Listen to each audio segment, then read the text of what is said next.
Bonjour et bienvenue dans ma nouvelle vidéo. Aujourd'hui, on va parler d'un cas de société qui s'est déroulé en Côte d'Ivoire, plus précisément dans la commune de Danoa. Apparemment, une femme serait morte en couche dans cet hôpital par manque de soins. Il faut rappeler que la femme a été accompagnée dans ses services le jeudi soir par son mari. Et avant de laisser sa femme, il a bien pris soin de préciser aux sages-femmes que sa femme avait déjà vécu une première césarienne et que l'accouchement devait se faire par césarienne et non par voie basse. Donc, le monsieur laisse non sa femme, il s'en va, il rentre à la maison parce qu'en fait, on lui a interdit l'accès dans la salle d'attente. À son retour au petit matin, on lui annonce que sa femme est décédée tout simplement. Donc, surpris, en larmes, il accourt auprès de sa femme et se rendre compte que la dépouille et se rendre compte que le bébé bouge encore dans le ventre de la dépouille. Et il a donc crié à l'indignation. Malgré ça, personne n'a osé bouger le petit doigt. C'est à la morgue qu'on a extrait le bébé du ventre de la dame.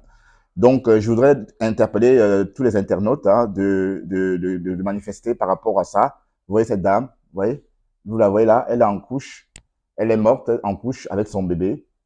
Son bébé, vous voyez, voilà.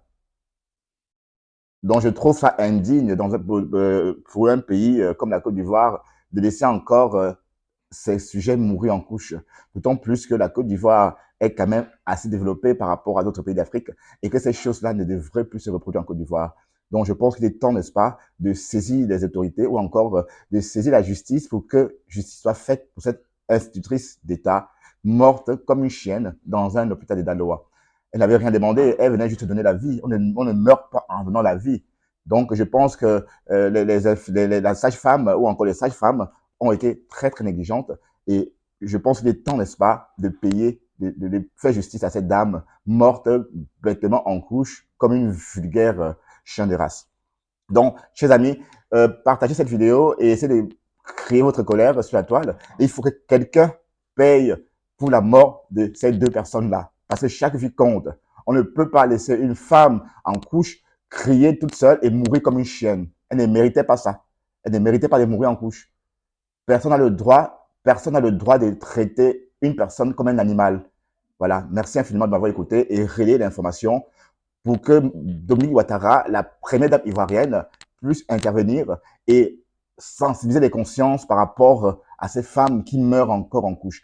Bon, il faut quand même rappeler que l'Afrique est l'un des pays où le taux de mortalité des femmes en couche est encore élevé. Parce qu'en Europe, c'est 0% de femmes mortes en couche en 2022. Tandis qu'en Afrique, le taux est encore élevé. Donc, on condamne ça, on condamne la négligence des hôpitaux, la négligence de ces infirmiers et docteurs qui soignent en fonction du porte-monnaie. Ça veut dire que quand on n'a pas d'argent, on ne reçoit pas de soins.